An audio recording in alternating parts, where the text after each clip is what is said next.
18 signs na ikaw ay aangat bilang isang content creator.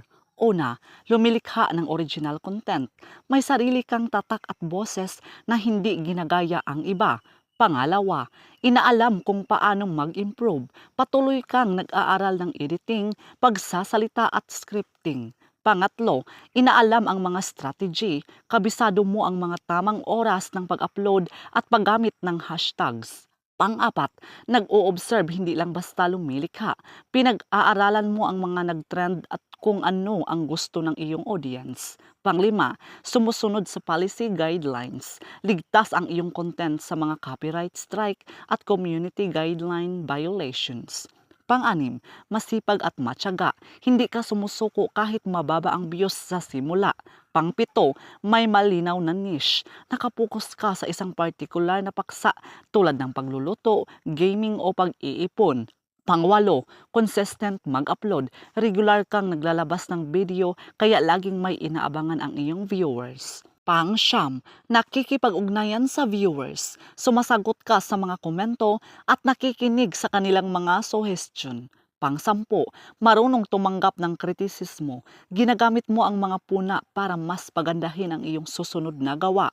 Pang-11, marunong magbasa ng analytics.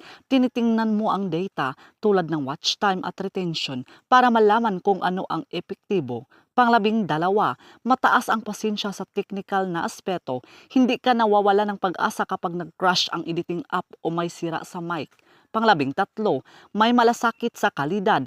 Kahit simple ang gamit, sinisiguro mong malinaw ang audio at video. Pang-14, marunong makisabay sa uso. Nakikilahok ka sa mga napapanahong trends ngunit inilalapat mo ito sa sarili mong estilo. Pang-15, hindi pera ang pangunahing motibasyon. Ang focus mo ay makapagbigay ng halaga, value o aliw sa iyong viewers. Pang-16, mayroong sariling komunidad. May solidong taga-suporta o followers na nagmamalasakit sa iyong channel. Pang-17, handang mag-invest. Gumagastos ka ng oras o kaunting puhunan para sa tamang ilaw, props o apps. Pang-18, tumatayo pagkatapos mabigo.